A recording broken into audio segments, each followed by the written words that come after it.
You might be familiar with the classic trio of first, second, and third person perspectives, but have you ever stopped to consider that there might be a fourth person perspective?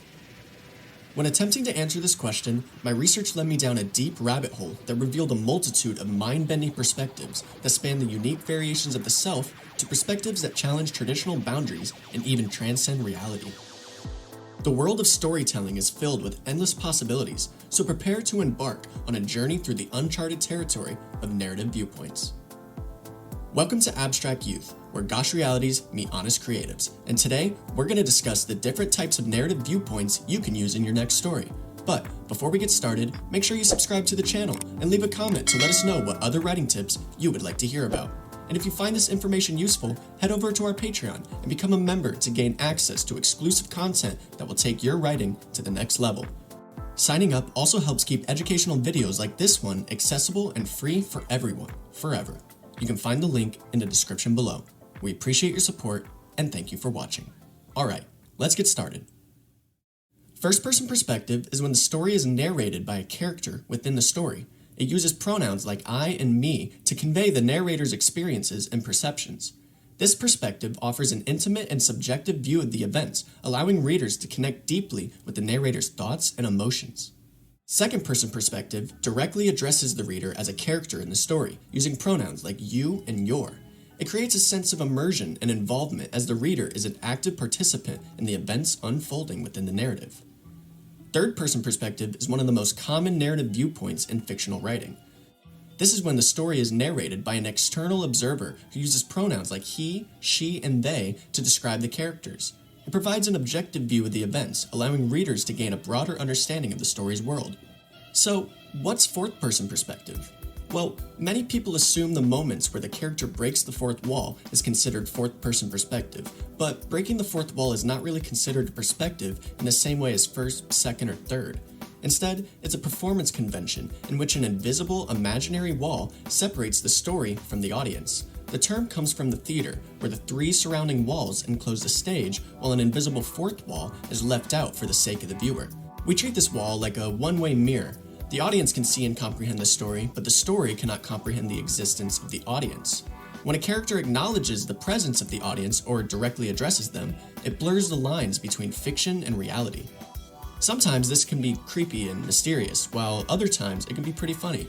But in any case, it's not really a distinct narrative viewpoint. To truly grasp, that is so hard to say.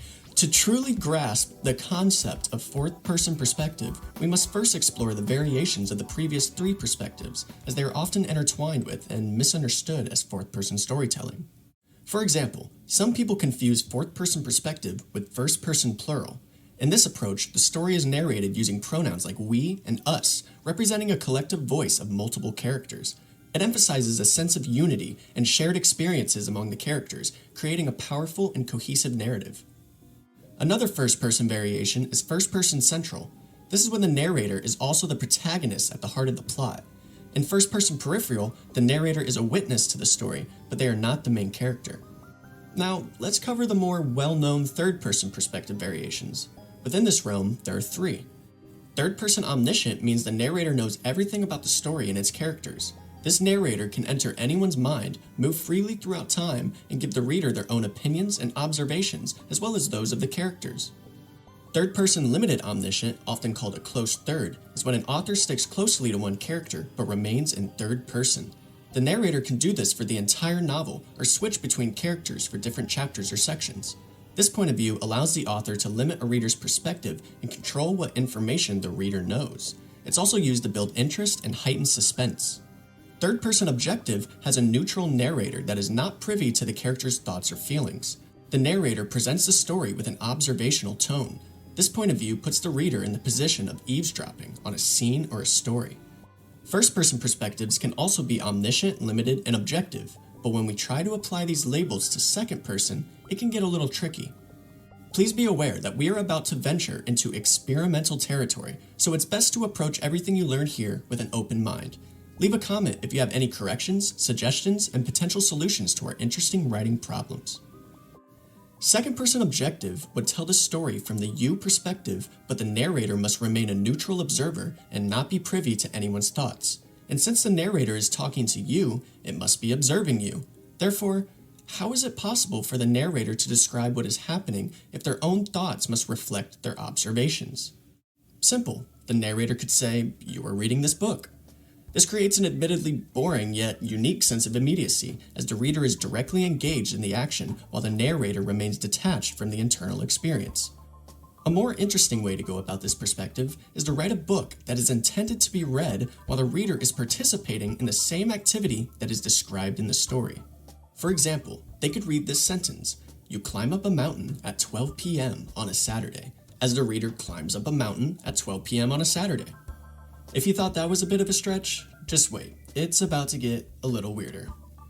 For second-person perspective to be limited omniscient, the story would still have to be told from the you perspective while also providing limited insight into what the reader is experiencing, allowing the reader to step into the shoes of a different version of themselves? For example, the narrator could say, "You feel the warmth of the sun on your skin as you step onto the sandy beach," as you do exactly that. Not only is the narrator describing what you are doing, but they are also describing what you are experiencing or feeling, similar to a close third. It's a creative way to engage the reader and guide their experience while maintaining a degree of narrative control, as long as the reader obeys the narrator. Obeying the narrator is important in second-person omniscient as well. This approach implies that the narrative voice knows what the reader is doing, feeling, and thinking. This may seem impossible, but there may be a solution. For the following example, you will be the reader, and you must do what the narrator says. You think of a number between 1 and 10. You then multiply that number by 9. Next, you add the 2 digits of your new number together. Now, you subtract 5 from your number. You take the number and associate it with a letter in the alphabet, so 1 is A, 2 is B, and so on. Now, you think of a country that starts with this letter. Then, you use the second letter in that country and think of an animal that starts with that letter. After reading the passages, you were thinking of Denmark and an elephant and are sufficiently mind-blown. If this trick worked for you, then you just experienced a second-person omniscient story where the narrator knew what you were doing, what you were feeling, and what you were thinking. If this trick didn't work on you, here's one more for you. You think of the day Christmas is on. You think of the answer to 5 multiplied by 3. You think of the year that was 10 years ago. You think of how many sides are on a stop sign. You think about what hamburgers are made of. You think about what side of the road people in London drive on. You quickly think of a color and a tool. After reading the passage, you were thinking of a red hammer and are sufficiently mind-blown.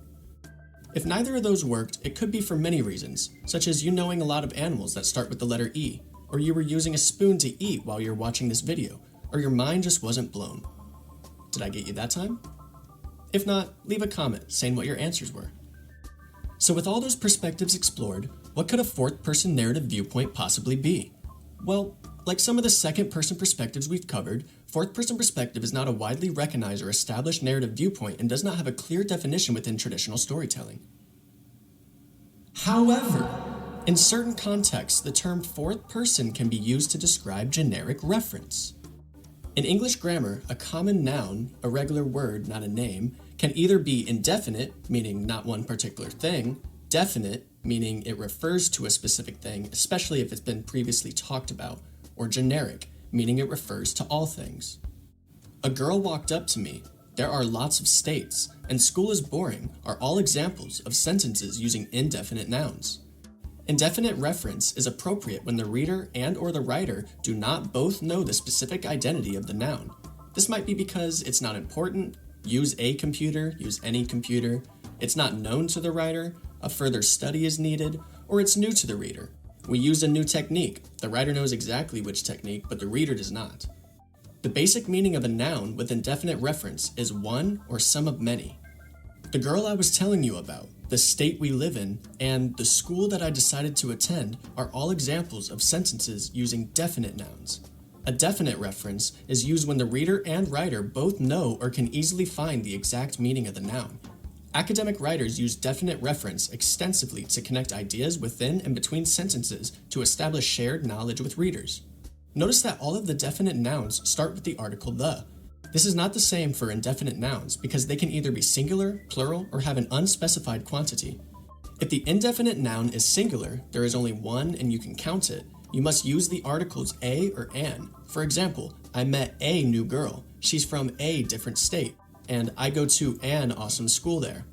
If the indefinite noun is plural, there's more than one, or has an unspecific quantity, you can't count it, you don't use an article. For example, there are 3 girls down the hall. They are from different states, and school is important. Wait, take a close look at that last sentence that said school is important. Notice anything about it? Here's another sentence to examine. The development of a testable hypothesis is a key characteristic of good science. The word science in this sentence and the word school in the previous sentence are non-count nouns. A noun that usually cannot be expressed in a plural form, such as water or air. Both nouns have an unspecific quantity. Nouns that describe a class, not an individual person or thing, have generic reference. The meaning of the noun is all of it/them. Generic reference can often be seen in general statements used to introduce, define, or summarize ideas. So is this it? Have we unveiled the identity of the fourth person narrative viewpoint? Maybe. To be honest, I'm not sure. This usage is more related to linguistic discussions and specific languages' grammatical structures rather than a distinctive narrative perspective. It's probably more accurately described as a grammatical category that allows for an open or unspecified subject. A similar concept is what is known as zero person in Finnish and related languages. In addition to traditional grammatical persons, zero person subjects serve to leave the subject referent open or indefinite. In other words, the subject of the sentence is not explicitly stated. Instead, the sentence revolves around the action or phenomenon itself without specifying who or what is performing it. It's a way of expressing actions or conditions in a more general or impersonal manner. One should always be prepared and it is raining are examples of a zero-person construction. Another intriguing linguistic feature is the dual number found in certain languages like Ancient Greek, Sanskrit, and Gothic. The dual number is used to refer specifically to a pair of two entities, acting as a grammatical number alongside singular and plural. Although it has diminished in many modern Indo-European languages, remnants of the dual can still be seen in certain linguistic constructs. A commonly used sentence to exemplify dual in English is both go to the same school. Some languages, like those in the Algonquian and Cilician language families, use what's called an obviative system. In this system, there is a means of marking two different third persons, such that the doer and the doee of an action are clear, even when there are only pronouns in the phrase. These two types are often called third person, or proximate, and fourth person, or obviate. The details of these systems vary from language to language, but in the broadest strokes, the proximate third person is the topic of discourse, while the obviate fourth person is used for everything else. I know that's pretty confusing, so let's break it down with some examples. The following sentences in English are a bit vague. John was in a tizzy last night and got into a fight with Bill. He hit him so hard that he broke his jaw. It's likely that it was probably John that did the hitting, but it could be Bill because the second sentence isn't very clear. This is where the obviative system comes in. Let's pretend that English has two little words to indicate a third person and a fourth person, da and ma respectively. If we look at our example sentence again, we'd get John was in a tizzy last night and got in a fight with Bill. He da hit him ma so hard that he da broke his ma jaw. Here we have pronouns that refer back to John, our topic, and thus our proximate third person, marked with da, and those referring to Bill, our obviate fourth person, marked with ma. What happens if it was Bill who hit John? John was in a tizzy last night and got into a fight with Bill. He ma hit him da so hard that he ma broke his da jaw. The main thing to note here is that nothing has changed except for which pronouns take which suffixes, even though we have the opposite meaning.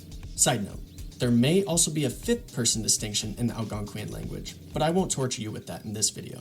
For now, just remember this usage is specific to these languages and their grammatical structures, and does not itself represent a new narrative viewpoint in storytelling. However, it could be a stepping stone to one. The choice of perspective can significantly impact the reader's experience in a story, so let's finish this off by exploring some creative perspectives you can experiment with in your next project. Metafiction is a type of fiction where the author deliberately draws attention to the fact that the story is made up. They might do this by making fun of or breaking away from the typical novel writing rules and traditional storytelling methods, especially those connected to realism and how stories are usually told. An example of this could be an author writing a story about an author who is writing a story. Another perspective is the unreliable narrator. This perspective introduces a narrator whose credibility or perception of events is questionable or intentionally distorted. This creates a sense of ambiguity and forces readers to critically interpret the events and motivations of the characters. Unreliable narrators can have biases, mental instabilities, or hidden agendas that impact their narration. Then there is epistolary storytelling. This approach involves presenting a story through letters, diary entries, or other written documents exchanged between characters. As a story is pieced together through these various intimate correspondences, it also offers a fragmented perspective, adding depth and complexity to the narrative. The last one we'll cover today is a stream of consciousness. A stream of consciousness is a narrative technique that delves into the continuous flow of a character's thoughts, feelings, and perceptions. It presents the raw and unfiltered inner workings of a character's mind without a structured or coherent narrative. A lot of times, this involves writers simply writing the first things that come to their mind and don't stop until the page has been filled. And there you have it. We've embarked on an extensive exploration of narrative viewpoints, from the controversial fourth-person perspective to linguistic variations in the broader narrative landscape. The multitude of perspectives available to storytellers allows for endless creativity and unique experiences for readers.